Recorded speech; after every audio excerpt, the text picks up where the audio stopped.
Hello friends, स्वागत है आपका आज की इस वीडियो लेक्चर में। दोस्तों, आज का हमारा विषय है कार्डिनैलिटी ऑफ अ सेट। कुछ लोग इसको सेट साइज भी बोलते हैं और ये डिस्क्रीट मैथमेटिक्स में काफ़ी इम्पोर्टेंट पार्ट है।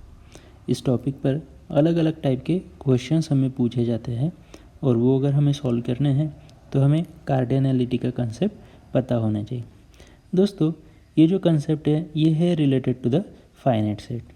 सपोज़ हमारे पास एक सेट है ए और ये फाइनाइट सेट है, तो इसकी जो कार्डिनैलिटी है या जिसको हम सेट साइज बोलते हैं, इसको हम रिप्रेजेंट करते हैं बाय दिस सिंबल, यानी बार और फिर आपके सेट का नाम। तो कार्डिनैलिटी एग्जैक्टली क्या रिप्रेजेंट करता है? तो ये रिप्रेजेंट करता है number of elements in a given set. तो जैसे उदाहरण के लिए मान लो मेरे पास एक सेट है ए और इसके एलिमेंट है 1, 2 और 3, तो इसकी कार्डिनैलिटी क्या होगी? इसकी कार्डिनैलिटी होगी 3, क्योंकि इसमें 3 एलिमेंट है, 1, 2, 3। तो कार्डिनैलिटी या सेट की साइज रिप्रेजेंट करता है number of elements in that particular set. अब ये जो कार्डिनैलिटी टॉपिक है, इसके रिलेवेंट कुछ इंपॉर्टेंट थ्योरम्स है जो हम किसी भी अलग अलग टाइप की प्रॉब्लम को सॉल्व करते वक्त इस्तेमाल कर सकते हैं। इसमें जो पहला जो थ्योरम है, यहाँ पर मैंने इंडिपेंडेंट सेट और डिपेंडेंट सेट ऐसा लिखा है। तो पहला जो थ्योरम है वो है डिसजॉइंट सेट के लिए, यानी कि मान लो हमारे पास एक सेट है ए और इसके कंटेंट है 1, 2, 3, और जो दूसरा सेट है बी, इसके कंटेंट है मान लो 4, 5, 6। अब यहाँ पर ये सेट कैसे है? ये डिसजॉइंट या फिर इंडिपेंडेंट है। इंडिपेंडेंट इन द सेंस कि इनका जो इंटरसेक्शन है ये क्या आता है? नल, इसमें कुछ भी कॉमन नहीं। तो मान लो आपको पूछा गया find out the cardinality of A union B. तो ए यूनियन बी अगर हम करते हैं कार्डिनैलिटी, तो हमारा आंसर क्या होगा? काफ़ी सिंपल होगा, cardinality of A plus cardinality of B. यानी इसकी कार्डिनैलिटी क्या है? ए की कार्डिनैलिटी है 3 और बी की कार्डिनैलिटी भी है 3। तो यहाँ पर 3 + 3 = 6। तो ए यूनियन बी अगर हम करें तो इसकी कार्डिनैलिटी आती है 6। तो हमें बस करना क्या होता है? इंडिविजुअल सेट की कार्डिनैलिटी का एडिशन करना होता है। यही आप अप्लाई कर सकते हैं up to n number of set. यानी आपके पास एक से ज़्यादा सेट है और ये सारे के सारे सेट कैसे हैं? इंडिपेंडेंट सेट है, तो आप इंडिविजुअल सेट की कार्डिनैलिटी को ऐड कर सकते हो। दूसरा जो इम्पोर्टेंट पार्ट होता है वो है जॉइंट सेट के लिए, या फिर जिनको हम डिपेंडेंट सेट बोलते हैं। तो यहाँ पर हमें अप्लाई करना होता है प्रिंसिपल ऑफ इंक्लूजन या एक्सक्लूजन। तो ये बेसिकली होता क्या है? तो इसके लिए हम एक छोटा सा एग्जांपल लेते हैं और वेन डायग्राम की मदद से समझते हैं। सपोज यही ऊपर वाला अगर हम एग्जांपल लें कि हमारे पास सेट ए है, इसके कंटेंट है 1, 2 और 3, और दूसरा सेट है बी, इसके कंटेंट है 3, 4, 5, और हमें पूछा गया find out the cardinality of A union B. अब ये कैसे सेट है? डिपेंडेंट है, क्योंकि इनका इंटरसेक्शन क्या आता है? नल नहीं आता है, बराबर।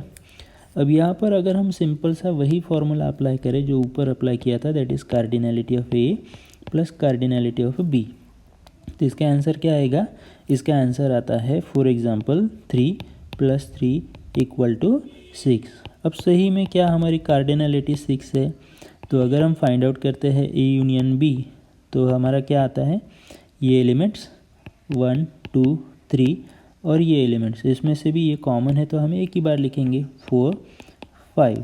तो यहाँ पर टोटल एलिमेंट्स कितने आते हैं? 6 आते हैं, सॉरी 5 आते हैं। ओके, तो यहाँ पर हमारी कार्डिनैलिटी होगी 5, लेकिन हमने सिंपल फार्मूला अप्लाई किया था तो वो 6 बोलता है। अब उसका कारण क्या है? तो उसका कारण ये है कि ये सेट कैसे जॉइंट सेट है, या फिर जिनको हम बोलते हैं डिपेंडेंट सेट। तो डिपेंडेंट सेट में क्या होता है? प्रिंसिपल ऑफ इंक्लूजन एक्सक्लूजन हम अप्लाई करते हैं, यानी ये जो है ये हमने एडिशन कर दिया है तो ये है इंक्लूजन। और इस पॉइंट पर अगर आप ध्यान से देखते हो तो ये जो वैल्यू है 3 सेट ए में भी आती है और बी में भी आती है, तो ये 2 बार ऐड होगी, तो इसलिए हमारा आंसर क्या आ रहा है? गलत आ रहा है। तो हमें क्या करना होगा?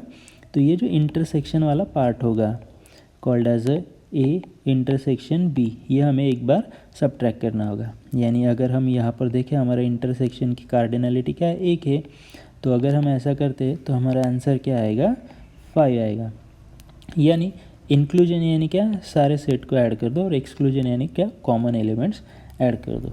अगर हम इसका वेन डायग्राम देखें, जो कि ये डिपेंडेंट सेट है, और यहाँ पर कैसे हो रहा है कि ये है सेट यूनिवर्सल, ये है ए और ये है हमारा बी। तो इसके 3 एलिमेंट है, लेकिन कौन कौन से एलिमेंट है, यहाँ पर है 1 है, 2 है और 3 कॉमन है। और बी के कितने एलिमेंट है, तो बी के एलिमेंट है 3, 4 एंड 5। तो ध्यान से देखा जाए तो कितने एलिमेंट है टोटल हमारे ए यूनियन बी के अंदर, तो 5 ही एलिमेंट है, क्योंकि ये जो एलिमेंट है एलिमेंट 3 ये कॉमन है, बराबर। तो ये हमें एक ही बार ऐड करना होगा, तो इसलिए हमारा फॉर्मूला क्या बोलता है, हमारा फॉर्मूला होता है cardinality of A plus cardinality of B minus ये जो पार्ट है हमारा, दिस पार्ट, ये क्या होगा, सबट्रैक्ट होगा, that is A intersection B. तो ये हमारा आंसर होगा किसके लिए, अगर हमें ए यूनियन बी का कार्डिनलिटी फाइंड आउट करना होगा। तो यही प्रिंसिपल हम एक्सटेंड करते जाते हैं। जैसे कि आप 3 सेट के लिए यहाँ पर देखते हो, तो 3 सेट में क्या होगा, तीनों सेट ऐड होंगे, और जैसा कि हमने यहाँ पर ए इंटरसेक्शन भी सबट्रैक्ट किया था, तो वैसे ही सारे एलिमेंट्स जो होंगे सबट्रैक्ट होंगे। और यहाँ पर जो कि हम 3 बार सबट्रैक्ट कर रहे हैं, तो हमारी वैल्यू कम होगी, तो उसको बैलेंस करने के लिए हम इंटरसेक्शन को ऐड करते जाएंगे। तो ये है सिंपल सा principle called as a principle of inclusion and exclusion. अब देखते हैं कि इस पर किस टाइप के प्रॉब्लम्स यहाँ पर पूछे जाते हैं। तो मैंने यहाँ पर सिंपल इनको लिस्ट आउट कर दिया है कि कभी कभी आपको पूछा जा सकता है कि find out at least 1 term, find out all terms, find out exactly 1 term, exactly 2 term. अब ये हम डिस्कस करने वाले हैं रिलेवेंट टू द 3 सेट।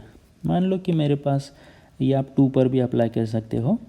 तो यहाँ पर मैं ड्रॉ करता हूँ डायग्राम कि हमारे पास एक सेट है ए, दूसरा सेट है बी और तीसरा सेट है सी, और ये डिपेंडेंट है। जैसे मान लो कोई प्रॉब्लम आपको दिया गया है जिसमें ए रिप्रेजेंट करता है कि कितने लोगों को सी लैंग्वेज आता है, बी रिप्रेजेंट करता है कितने लोगों को C++ आता है, और सी रिप्रेजेंट करता है कितने लोगों को पाइथन आता है, और आपको इस टाइप का क्वेश्चन पूछा गया। लेआउट जनरली सेम होता है।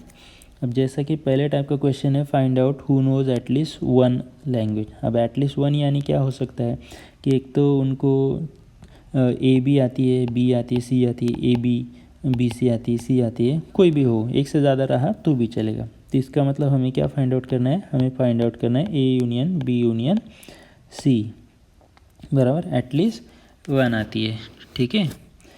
अब इसका जो फॉर्मूला होता है वो क्या होता है, वो एग्जैक्टली वही है जो हमने यहाँ पर देखा था, सिंपल। तो ये क्या रिप्रेजेंट करता है, एटलीस्ट 1, ठीक है, एटलीस्ट। नेक्स्ट टाइप का जो क्वेश्चन होता है वो होता है find out all 3। For example all 3 या एग्जैक्टली 3 होता है। अब एग्जैक्टली 3 यानी क्या, हमें फाइंड आउट करना है जिनको ए बी और सी आता है। यानी डायग्राम अगर आप ध्यान से देखते हो तो ये मिडल वाला जो पोर्शन है ये क्या रिप्रेजेंट करता है, intersection A intersection B intersection C. तो ये हमें फाइंड आउट करना है। तो ये हम कैसे फाइंड आउट करेंगे, अगेन सेम, यहाँ पर हमारा फॉर्मूला है, इसमें ये टर्म है, ये क्या रिप्रेजेंट करता है, ऑल 3। तो बस ये वैल्यूज़ को इंटरचेंज कर देंगे, तो इसी फॉर्मूले से हम कैलकुलेट कर सकते हैं find out who know all 3 programming language. अब यहाँ पर पूछा गया है एग्जैक्टली 1 से कितने लोग हैं जिनको एक ही लैंग्वेज आती है। अब मान लो हमें एग्जांपल के लिए दिया गया है कि जितने लोग जिनको सी लैंग्वेज आती है, और सी हमने रिप्रेजेंट किया ए से। तो इस वेन डायग्राम को अगर हम देखते हैं तो यहाँ पर ये वाला जो पोर्शन है ये क्या रिप्रेजेंट करता है, जिनको खाली सी लैंग्वेज आती है। तो ये हम कैसे फाइंड आउट करेंगे, तो इसका आंसर होगा दैट इज़ कार्डिनलिटी ऑफ ए। तो पूरा सेट ए आएगा, ठीक है, और उसमें से ये जो इंटरसेक्शन वाला पार्ट होगा ए इंटरसेक्शन बी और ए इंटरसेक्शन सी, ये हम क्या कर देंगे, माइनस कर देंगे। तो यहाँ पर क्या रहेगा, ए इंटरसेक्शन बी और ए इंटरसेक्शन सी हम क्या कर देंगे, माइनस कर देंगे। अब इसी क्वेश्चन को अलग तरीके से भी पूछा जा सकता है कि आपको पूछा जा सकता है find out who knows C language, यानी only A but not B and C, यानी एक तरीके से आपको क्या पूछा गया है, ये पूछा गया है A intersection B complement intersection C. तो ये एग्जैक्टली क्या रिप्रेजेंट करता है, यही रिप्रेजेंट करता है। तो ये आपका सिंपल सा फॉर्मूला होगा, ठीक है।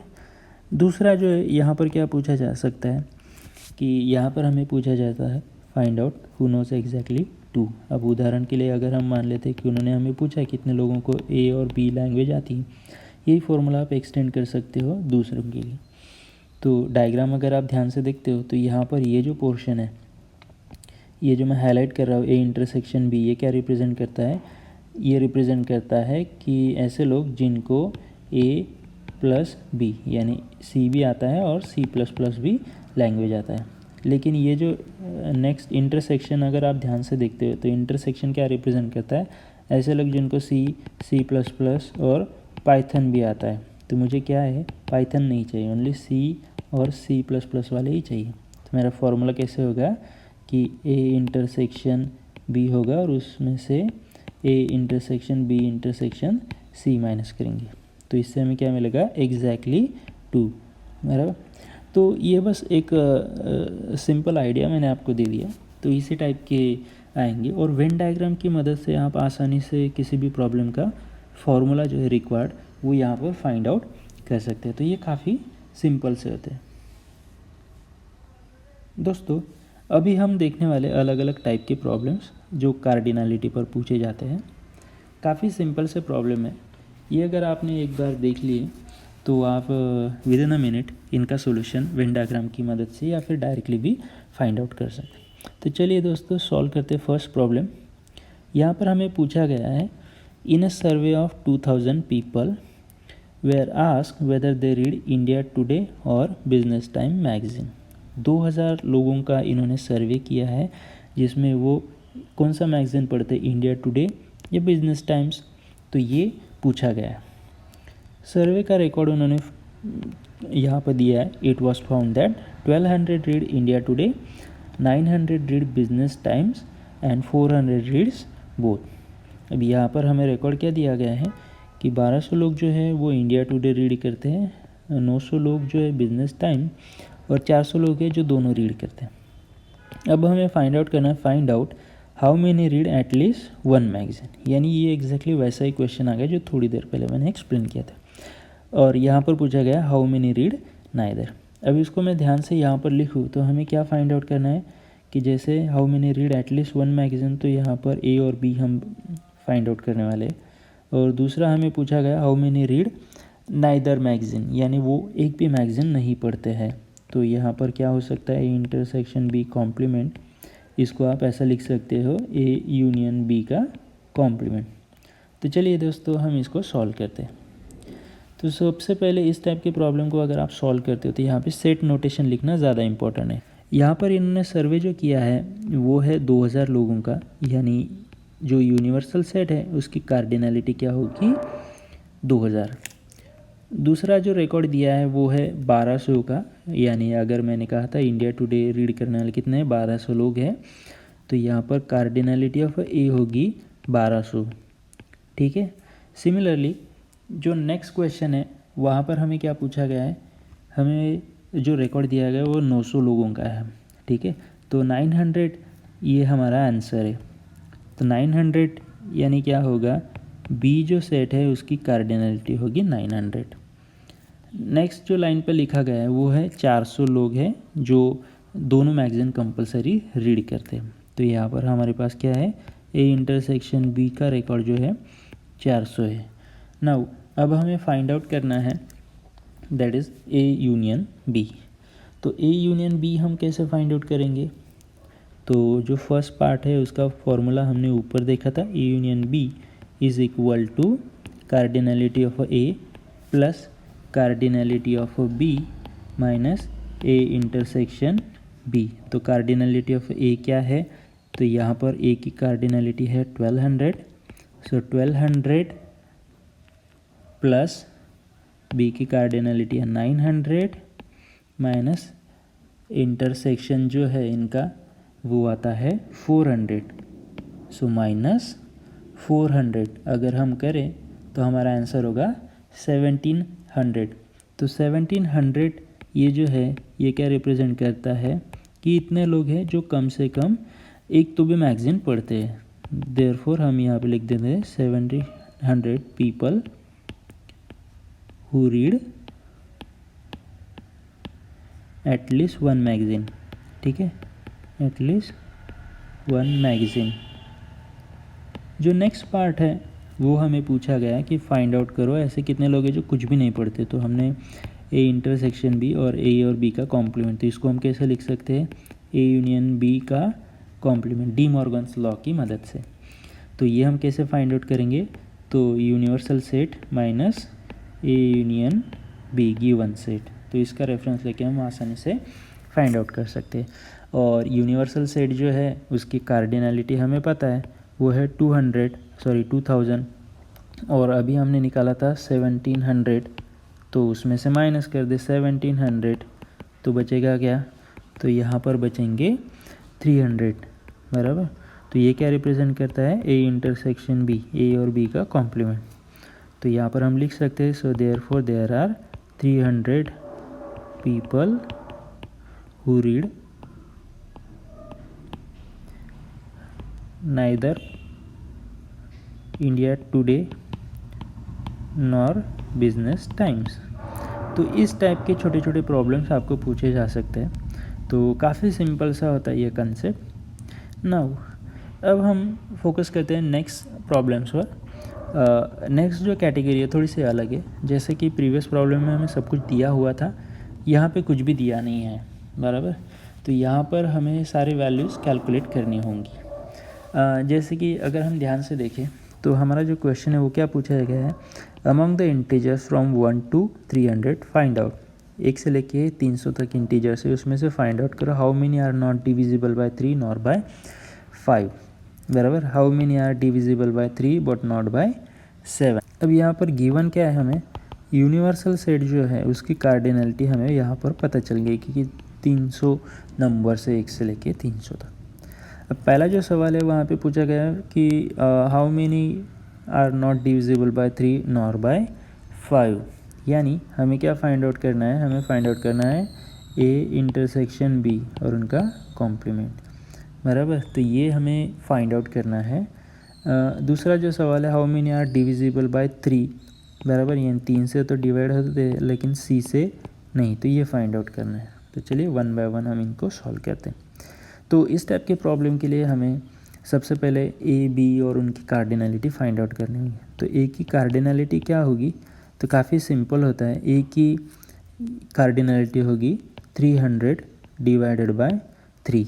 सिमिलरली बी की कार्डिनलिटी होगी 300 डिवाइडेड बाय 5 और सी की कार्डिनलिटी होगी 300 डिवाइडेड बाय 7। ना जब हम इसको सॉल्व करेंगे तो हमारा आंसर क्या आएगा, यहाँ पर आएगा 100, यहाँ पर आएगा हमारा 60। ओके, अब यहाँ पर अगर कोई फ्रैक्शनल वैल्यू आता है, मान लो कि आपने 300 डिवाइडेड बाय 7 किया बराबर, तो यहाँ पर आंसर आपका समथिंग आता है 42 पॉइंट समथिंग वगैरह। तो वो जो पार्ट है, पॉइंट वाला पार्ट, वो आपको कभी भी कंसिडर नहीं करना है बराबर। तो यहाँ पर आपका आंसर हमेशा इंटीजर वैल्यू ही रखना है, क्योंकि हम कहीं ऐसा देखते नहीं है कि अगर मेरा आंसर 2.5 आता है तो भाई हाँ देयर आर 2.5 नंबर्स, यानी 2 और हाफ नंबर है जो उस x वैल्यू को डिवाइड करता है। ऐसा कभी होता नहीं, आपका आंसर एक तो 2 या 3 होगा। तो यहाँ पर पॉइंट वाला जो पार्ट होगा इस केस में जैसे फ्रैक्शनल आता है तो वो आपको क्या करना है, स्किप करना है। ना अभी हम फाइंड आउट करते हैं फर्स्ट। तो फर्स्ट जो क्वेश्चन है उसका आंसर क्या होगा, तो फर्स्ट के लिए हम ए और बी का कॉम्प्लीमेंट, यानी अगर हम ट्राई करें तो हमें फाइंड आउट करना है ए यूनियन बी का कॉम्प्लीमेंट, और ये हमें कैसे मिलेगा, universal set minus A union B. और ए यूनियन बी का फॉर्मूला मुझे पता है बराबर, लास्ट केस में हमने देखा था। तो यहाँ पर cardinality of A plus cardinality of B minus A intersection B, ये आएगा बराबर। तो यहाँ पर कार्डिनलिटी मुझे पता है, इसकी आती है 300 ओके, माइनस कार्डिनलिटी ऑफ ए आती है 100 प्लस बी आती है 60। अब सवाल आता है इसका क्या होगा, तो यहाँ पर काफ़ी सिंपल है, 300 डिवाइडेड बाय, अब ए और बी का मतलब क्या है, ए का मतलब है 3 और बी का मतलब है 5, सो 3 इंटू 5, तो इस तरीके से होगा, काफ़ी सिंपल सा होता है।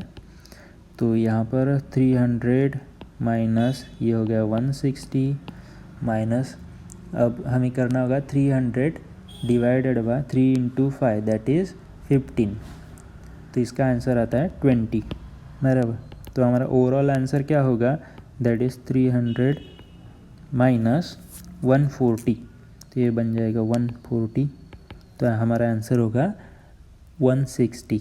ठीक है, तो यहाँ पर आप लिख सकते हो कि इसका आंसर आता है 160। केस 2 में हमें जो पूछा गया वो काफ़ी सिंपल क्वेश्चन है अगेन। तो वो पूछा गया है कि एक नंबर से डिवाइड होता है और दूसरे से नहीं होता है बराबर। तो इस टाइप का क्वेश्चन हमें पूछा गया। तो ये एग्जैक्टली क्या होता है, अगर वेन डायग्राम से आप इसका फॉर्मूला निकालोगे तो काफ़ी सिंपल होगा कि मान लो आपके पास ये सेट है बराबर, ए बी और सी, तो ए से डिवाइड होता है और सी से डिवाइड नहीं होता है बराबर। तो इसका मतलब क्या है कि ये जो सी वाला कंप्लीट पोर्शन होगा बराबर, इतना वाला, ये मुझे क्या करना होगा, सबट्रैक्ट करना होगा। तो सिंपल मैं अगर इसका फॉर्मूला लिखूँ तो क्या बन जाता है, वो cardinality of A minus A intersection C, ऐसा वो बन जाएगा सिंपल सा फॉर्मूला। अब यहाँ पर मुझे खाली उतने ही नंबर्स चाहिए जो ए से डिवाइड होते हैं, बी से डिवाइड हो चलेगा क्योंकि वहाँ पे ऐसे बोला गया है नहीं, हमें खाली ऐसे नंबर चाहिए जो सी से डिवाइड नहीं होते, वो भी ए के अंदर। तो ये तो काफ़ी सिंपल है। और कार्डिनलिटी ऑफ ए हमें पता है कि वो है 100, ठीक है, और उसमें से अगर हम माइनस कर दें, हमें अगेन सेम पैटर्न फॉलो करना होगा जो हमने यहाँ पे किया था, that is 300, so 300 divided bye, अब यहाँ पर 3 इंटू हम करेंगे 7, तो ये बन जाएगा 300 divided by 21 which is equal to 14 आएगा, 14 पॉइंट समथिंग आएगा, लेकिन वो हमें 14 ही कंसीडर करना है। सो 100 अगर मैं यहाँ पे करता हूँ 100 minus 14, so your final answer is 86। आपका फाइनल आंसर क्या होगा, 86 होगा। So there are 86 numbers which are divisible by A but not by C.